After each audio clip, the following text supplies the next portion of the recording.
My name is P. Vimal, and I'm going to be talking about ADHD, also known as Attention Deficit Hyperactivity Disorder. It is characterized by persistent and dysfunctional pattern of overactivity, impulsiveness, and distractibility. The prevalence in the general population ranges from 3 to 5%, and the ratio between males and females is 4 to 1. Therefore, the males are more affected than females. The etiology. It usually occurs mostly in kids who has a family history of either mood disorders, substance abuse disorders, learning disorders, and or antisocial personality disorders, to name a few. It can also be due to prenatal injury, malnutrition, as well as substance exposure in utero. In terms of brain imaging or CT scans, you will find out that these children are born with a smaller volume of brain. And in terms of their sleep, there's a decrease in REM latency as well as an increase in delta latency. That means that they fall asleep in REM faster, and it takes them a longer time to fall asleep. To move to the delta sleep, it takes them longer. The diagnostic criteria.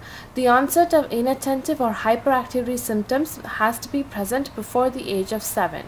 The symptoms should occur in 2 or more places, and if it presents in one place, it is environmental. So the presenting complaints that the parents will tell you is that they're becoming unmanageable at home. They tend to stay up late and wake up really early. They're hyperactive and impulsive, which leads to damage of their things at home. Forgets to do their homework, fail to complete tasks on time in class.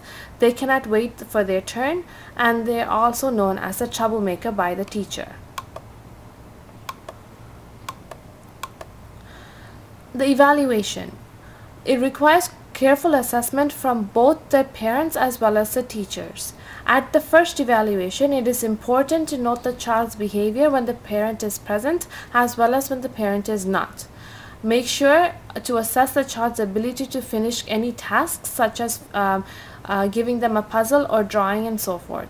Make sure to rule out all other organic disorders like thyroid disease, heart conditions, lead poisoning, and any vitamin deficiencies before concluding to the fact that they may have ADHD.